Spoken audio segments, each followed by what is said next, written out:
Hello friends, I am Professor Mubashir and you are listening Decolonial View. And our today's topic is I want to discuss with you why Pakistan in the present condition reached. In present day Pakistan, we see the rise of the terrorism, fundamentalism and the extremism. So let's take a decolonial view. So what are the main causes of the rise of terrorism in this very part of the world? And I think the history gives us the best answer.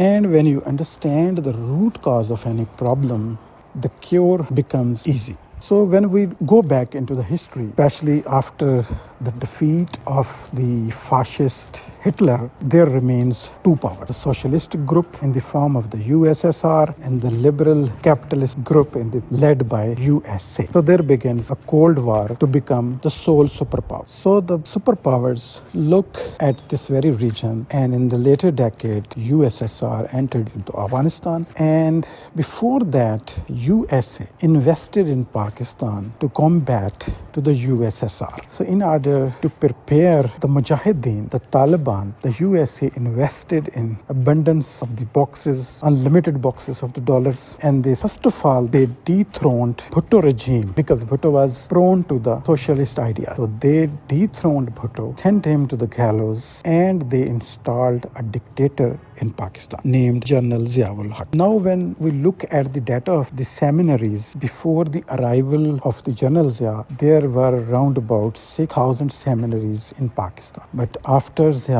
after the installation of a dictator to promote their own agendas, after the investment of the USA along with Saudi Arabia, the seminaries rises from 6,000 to 30. And it is said that the USA universities, for example, Nebraska University, they published under the guidance of the CIA, they publish religious literature, Islamic literature, feed the poisonous ideas into the mind of the young boys. And in this way, they produce in the nurseries, in the seminaries in Pakistan, they produce terrorist mindset Mujahideen, and they send them to the Afghanistan to defeat USSR, Russia. And after a long combat, finally USA dissolved USSR. So these Mujahideen played a very important seminal role in defeating USSR or dissolving USSR, and USA emerged as a sole superpower after that. But what happened to the Pakistan? The seminaries increased many times from 6,000 to 36,000,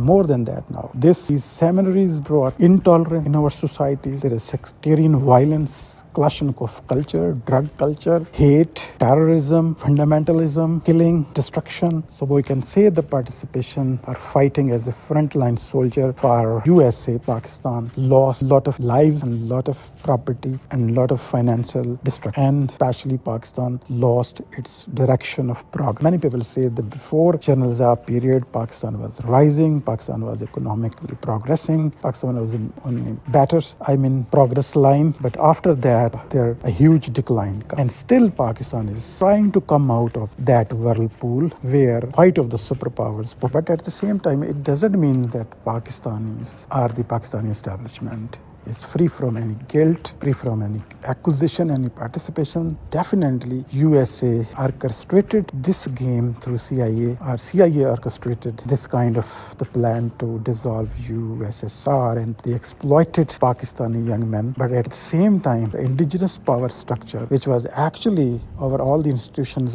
we inherited from the British Empire. So they participated. Without their consent, it was not possible. So they are not free from any guilt or free from any charge. They are also responsible for the decline of the common Pakistani. So from a decolonial point of view, what we need to do, what Pakistan needs to be done, it should first of all try to understand the real history and reform and de-link from all the imperial agendas, first of all, and then reform their institution they inherited from the British Empire. For example, the police, the education, the judiciary, and language policy system, etc. Everything which they inherited from the empire, they should renegotiate it, reform it, restructure everything from the zero. So de-linking, which Mignolo says, de-linking is required in order to enter in the reign of the real progress. And we need science and technology and the latest knowledge. And the paradox is that latest knowledge is, in the West. Western countries are more more progress, more advanced than our country. So we need the science and technology and latest knowledge should be remain critical, and at the same time we should de-link from colonial modernity. We need pure and